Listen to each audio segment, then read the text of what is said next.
Chapter 12 The Funny Fools. George W. Bush believed in homeownership too.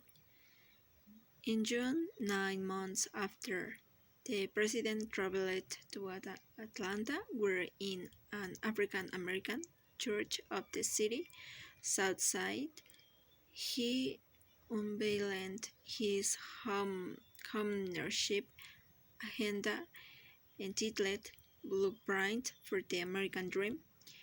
It promoted home ownership among minorities. The administration goal, Bush said, was to raise the number of minority homeowners by 5.5 million. Part of being a secure America is to encourage homeownership, he said, thus making homeownership seem somehow a part of the battle against terrorism. Sitting in the audience that day was a man named Franklin Delano Robbins, the chief executive of Fannie Mae.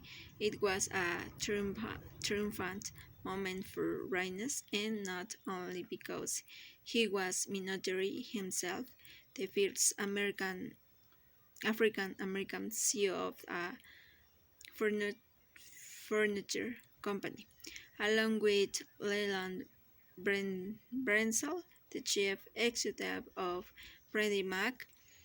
Robbins had gone to Atlanta that day at the behest of the White House, which wanted him to be part of the administration orchestration of the events of that day. The two men flew back on Air Force One for all the controversies that had dogged the new administration seemed to be signaling that it could live with Fannie and Freddie just the way they were.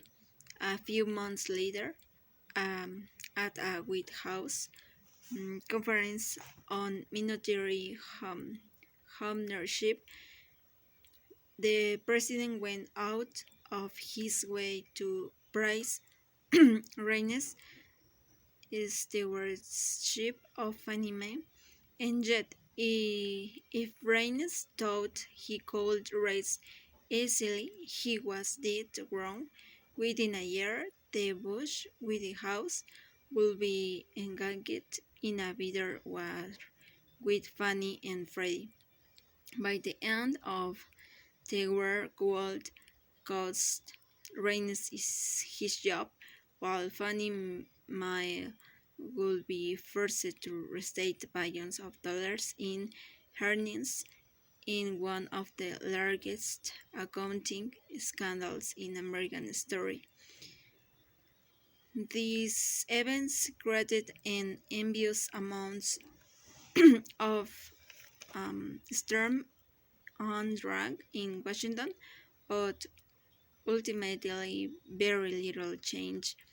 The administration had started the war because it feared that Fannie and Freddie had become so big they posed a systemic risk to the financial system. The White House wanted to force the Yeeses to bear back the risks on its book, yet the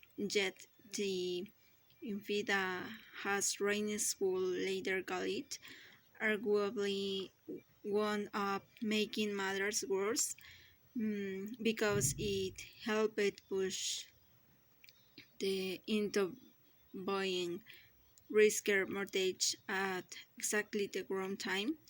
Just as important, this intense focus on the dangers Fannie and Freddie posed to the system hollowed Congress and regulators to turn a blind eye to the systemic risks that were building up inexorably in the private market.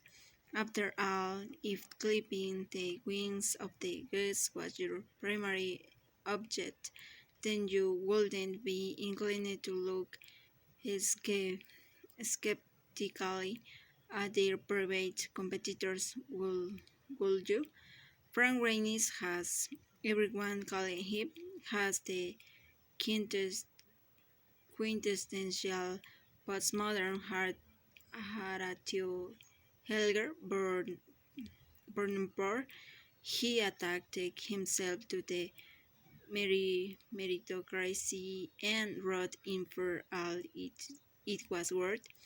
He grew up in Seattle, his father a custodian for the city parks department, his mother a cleaning woman for Boeing, a company whose board Reines would later serve on after he became Fannie Mae's CEO.